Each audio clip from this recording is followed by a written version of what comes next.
Hello, everybody. Adam Parks here with another episode of Receivables Roundtable. Today, I'm here with my good friend Don, who is the Chief Compliance Officer for Landmark Strategy Group. How you doing today, Don?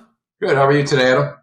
I can't complain. I appreciate you coming on to have a chat with me, talking a little bit about credit unions and compliance and what that intersection looks like, because I feel like you're one of those people that really has a lot of experience working within that very unique credit space.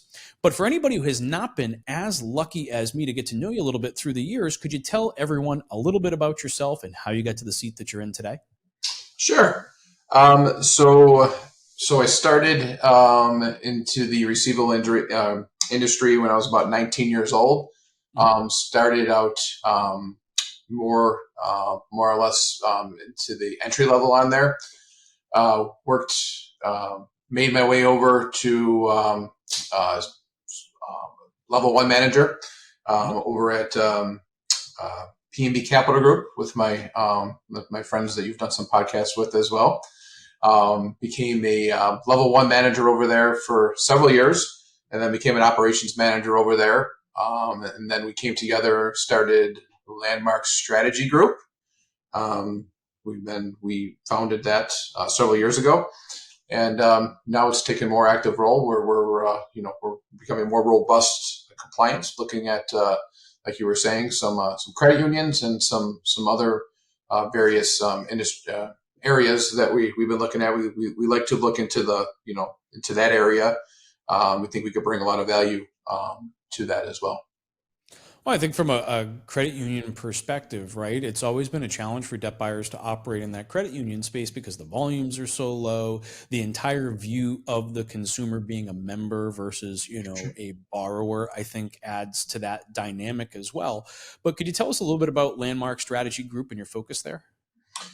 So from a compliance perspective, like you were just saying, you brought up a good point on there. So when you go from consuming more of a bank, there's a large amount of volume when you're looking at large scale banks like your main, like your JP Morgan, your Bank of America's. When you look at credit unions, they're very centralized, a lot of them. So you're dealing with a neighbor who's taking care of another neighbor, and they're more members than anything else, members of the whole community. So they really don't want their business out there. So you really kind of have to treat them in a different aspect. Mm-hmm. So you're treating them in a manner in which they want to become repeat customers. They want to borrow again. So it's uncomfortable for them. So the compliance is different. The compliance that they send over is different. The way that they had handled the accounts prior is different. So we try to bring a more robust bank type compliance, which is, but then kind of go over with the collection aspect of it to retain that relationship with the bank. A lot of times with the banks, they'll push it off and they'll just push everything over. The banks will push everything back, to right back to the collection agency, and it takes away the personal part of it. With the credit unions, they still will talk to them, and so you almost have to kind of work together with them. So you have to build a relationship with the with the debt buyer and the bank as well, and kind of be on the same pages there. And then you almost have to bridge the collection agency in on it as well. So it's more of a partnership, right? Which is what we all, as debt buyers, have all looked for with any creditor that we're working with, right? Is to build some sort of a partnership to make sure that direct payments and that we're servicing the customer, right? Like the end user customer to the best of both of our abilities, being both the creditor and the debt buyer, and then any agencies that debt buyer is ultimately using. But from a compliance perspective, right, as a group like yours is going to have a more robust kind of compliance offering, because in my opinion, if a credit union is only charging off, let's say 20 or 30 accounts a month, right? It's not as big a focus for them as it would be for an organization like yours, which is heavily driven on that ability to be compliant, allowing you access to more portfolios to purchase. What's your experience been like kind of building those relationships on those smaller volume clients?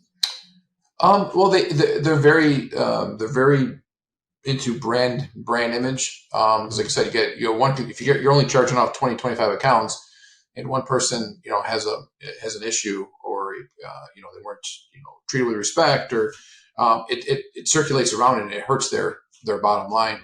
So you have to treat it in that manner. But as we've seen a lot of these credit unions, and then you're almost working together with them, and then their brand image gets better, and they grow, and they move to a different community. So your 25 accounts might turn to 50 accounts, 100 accounts, and then you might get up to we've had one that turned into 200 accounts a month from 20 to start.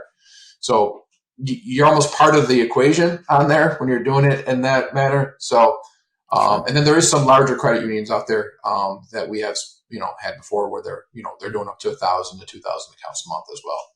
But they are out there, and it's a different animal. You still use the same process and procedures on there, but you're almost educating the credit union on that, because their way of doing it was they just call you at home or send you a letter in the mail, when there's different type of technologies out there right now that we could be channeling over there that the consumer can be using as well to make good on their accounts. Well, in a smaller balance, it's going to be harder to provide digital options, online options, self-serve pay options, right? Like the credit union's not necessarily built for that, nor at that size are they generally going to have an independent collection system. When you look at the major banks, right, they've got their account management platform for their performing accounts, and then they have a non-performing management system that allows them to work those individual accounts. You don't see that same kind of capability from a credit union perspective. So I would think, from looking at it from their lens, that working with a debt buyer would be a really great option in terms of improving the servicing capabilities to their consumers that are distressed. Yeah, and we've educated a lot of the credit unions as well as to some proper procedure on there that they've actually implemented on their end, which is making the accounts easier when they get to us, because it's just the internal processes on how they do it and how they track it is now a little better. So we're seeing better data when it comes into us as well. So they've been using that. More frequently updated, more valuable information. Yeah. Knowledge is power, right? So, I mean, that's the more that they send over to us, the more that we can get to know the consumer and help them out. Fair enough, which is the end result that we're looking for, right? Sure. We want to resolve the account with the consumer and help them move on to their financial freedom. But in order to do that, it requires us to be able to get into contact with them to start with, especially as you start looking at Reg F and the limitations on our ability to communicate with consumers. If you only have so many communications, you got to make each one of them count, right? You're 100% correct there. And if it comes over with information as to, hey, the consumer would prefer to be called on this day, or they would prefer to call at this time, it makes those communications a little easier to make on there, and makes them more successful, and less calls on our end and less calls that they have to see while they're doing something on their end as well. So it works out for both. And as you're keeping your finger on the pulse of compliance and how things are changing, right? Like there was a rollout of Reg F, which took a significant amount of effort to prepare for and manage. And then there's been all kinds of state level changes and privacy laws and CCPA and all these things that start to come up. But has it been your experience that the credit unions are able to keep up with that, or? I think they're doing their best to do it. I don't think they're purposely negating on it. I just think there's times we're very well versed in it. So we're dealing it with some of the consumer stuff that we've bought versus the members. Mm-hmm. So we're letting them know our trials and what we had to do to overcome, and to just be able to implement it. So they're at that implement stage where we're able to push them over the top and say, hey, this is how you do it. We've figured out. I mean, Reg F it does give us guidance now, which is nice. So it is almost like a platform. If you do follow it, it's a robust way of saying, okay, this is how you handle A, B, and C. And we've lacked it, prior, because I believe the system we had was outdated. It went back. I believe it was the 80s or 70s or whatever. So it's a newer way of just saying this is how you do it. So we have a guideline on what process procedures to take. Absolutely. Well, I mean, the FDCPA hadn't been updated since like 1974. Was it that far? Okay, I know it was 70s or 80s. So I know it's older than me. So yeah, and when you read it, I think the first time I read it, I looked at it and was like, oh my God, they had to write this down. Like some of the things were so aggressive in terms of debt collection tactics. And I know that that was, again, you're talking like 40, 50 years ago at this Mhm. point. Have you seen, do you see the credit unions learning at the same pace as other organizations that specialize in debt collection, or do you feel like they're starting to leverage more of the third party agency and the debt buying capabilities of their partners in order to kind of push this to the side? Because especially at such a low volume, how much resource can they really commit to collections? I feel like a lot of the credit unions, when a lot we do bring to market, a lot of them don't know that they can that they can sell their accounts, and it's not even just selling their accounts; it's knowing that their accounts are in good hands. So Understood. if you're sending an account out, you got to make sure that there's still an extension of you. The bank. A lot of the people still have their bank accounts there. A lot of people still do their business there just because they have an account. From there, the fear that the banks have or the credit unions have is, why would we do that? Why would you want to upset the consumer? Well, Mm. again, if we any type of account we get from them, we let them know this is how we will do it. We kind of just go over the top on there, especially when it's a membership versus a consumer. And so, from a technology perspective, I know that your organization and you through the years have made significant investments into the technology related to compliance. What kind of tool sets are you leveraging to provide these credit unions with a better level of service to their consumers? So as in some of our servicing companies have is we obviously we have our calls recorded. Mhm. They have compliance there. There's some new technology that we've been using where it pulls out buzzwords, where it flags calls that may have been been an issue, or just maybe it's going close, or it's pretty incredible. Some of the stuff that I've Exceptions to seen, standard. and I'm sure you've seen this from some of the conferences there when they do the presentations on there. Sure. Even if you're getting close to saying something that you're not, supposed to say, even if you're not saying it, it like picks up on it. Mhm. So if you miss a word, or you say a word, that comes across as being demeaning or anything like that, it flags it. So you're able to pull that call up, and then we're going to be able to pull up the call ourselves Mhm. without even it's because the calls will get uploaded, into systems. We've been testing a couple different companies for that, and it's amazing the technology that's coming out there right now. Agreed. I Or mean, I AI think the stuff, ability to hear it. Yeah.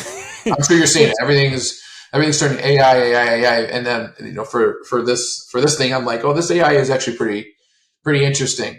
It does help out there. So it's like having the compliance staff of 100 versus one. mhm. Well, you go from the point of having to try and listen to a sample of calls to being able to just focus on listening to those exceptions, Yep. right? So you go from like, okay, for each collector, I'm going to listen to 10 calls this month, to the system listens to all of them. And then you're manually reviewing those that require manual review. I would like to think that it allows you to really hone in on the calls in which your attention or expertise may be needed, or you want to further train an agent, and you can kind of get a better understanding of which agents are at which level of compliance, not just on an individual call or a sample of 10, but across all of their calls that were conducted within that month. And compliance also, and we look at it too, is like compliance also can lead to production too. So Mhm. I mean, some of these um, technologies that are coming out will pull up calls that are run-on sentences where it's not going anywhere, and where you just kind of just end the call and just say, you know what, maybe we can help you at a later time. So that makes you more efficient. It's making the agencies more efficient as well. So with the cost of labor Mhm. going up, if you can use it as an efficiency thing, that was part of the thing when I took over this position. Is what we looked at as well is, well, how can we help agents, or some of the agencies that we have, look and say, hey, well, how do we get you licensed in this state, right? How can we, help you get, so same thing as in that is, well, how can we make you more efficient? Well, we can make you more Mhm. efficient. Well, here's some technology out there. We're testing it right now. Here's what we're seeing. Maybe we can, do that. So you can use compliance as a form of production as well, if you're doing it in a manner, and which it's compliance and positivity, so. It's I think the misnomer here is that compliance is just for, meeting the rules and laws and the minimum standard. But the reality is that you can use compliance and the monitoring of compliance to review really work steps, right? Work steps, sure. client requirements, right? It's not just the legal aspects of it. So like you mentioned, run on sentences or just trailing conversations that are not going anywhere. When you can identify those, you can train to them, right? You can start working with those individuals to kind of take them to the next level and make sure that they're clearly communicating to that end user consumer all of the information that they need. Yeah, just efficiency, right? So if you can go do it, every call's got to be compliant. So if Mhm. you're compliant, then you're being efficient. So if you're veering off and you're not doing that, so it's a waste of time. So if you can be your agency can be more efficient if you're more compliant.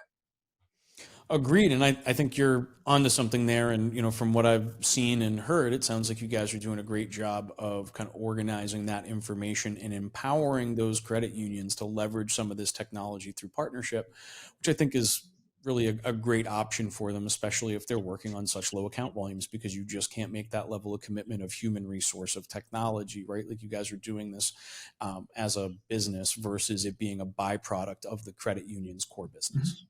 Absolutely. So, Don, I really appreciate you coming on and having a chat with me today. Your expertise is greatly appreciated, and I hope to get this out in front of more credit unions so that they can see some of the options available to them in terms of recovering their past due accounts.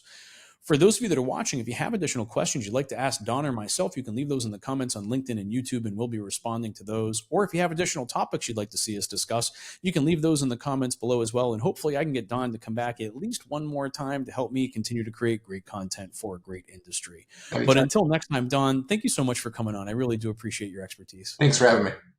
Absolutely. And for those of you watching, thank you so much for your time and attention. We'll see you all again soon. All right. Take care.